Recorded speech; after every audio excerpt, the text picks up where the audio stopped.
शिकलो, पण ते तुम्हाला समजून सांगायचं राहिलं होतं ना बाकी.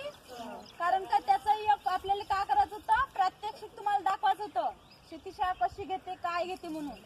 प्रात्यक्षिक करण्यासाठी तेवढं तिथं आपल्याजवळ होता का प्लॉट उभा नव्हता, म्हणून हे आज इथं शेतीशाळा समजायची. आज आपण इथं शेतीशाळेला हजर आहोत. शेतीशाळेचे पायऱ्या शिकल्या ना वारंवार चालते. अजून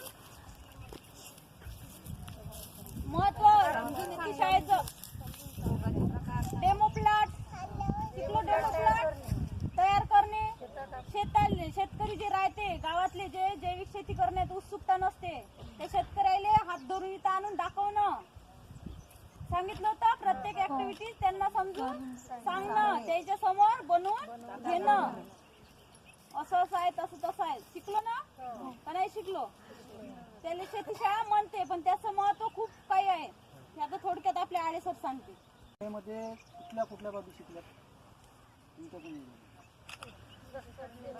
ओळखलं का आमच्या? तुमचा परिचय सांगा. कशी करायची?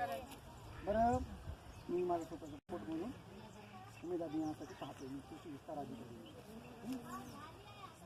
आज तुम्ही जे काही 4 दिवसामध्ये तुम्ही जे शिकला त्या ठिकाणी शेतीशाळा असो किंवा बाकी काही गोष्टी तुम्ही त्या ठिकाणी 4 दिवसामध्ये कुक्कुटपालनाचं म्हणजे कुक्कुटपालन म्हणजे शेतीसाठी एक पूरक व्यवसाय. त्याच्यामधून तुम्हाला बरंचसं काही ज्ञान आलं असेल, तेच मला थोडक्यामध्ये तुमच्या भाषेमध्ये तुम्ही सांगा.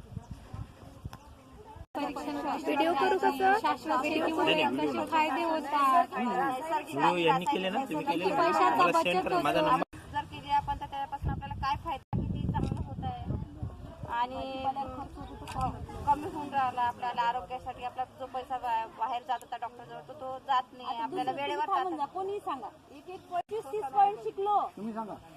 शेती म्हणजे काय? शेती म्हणजे आपली काळी आई.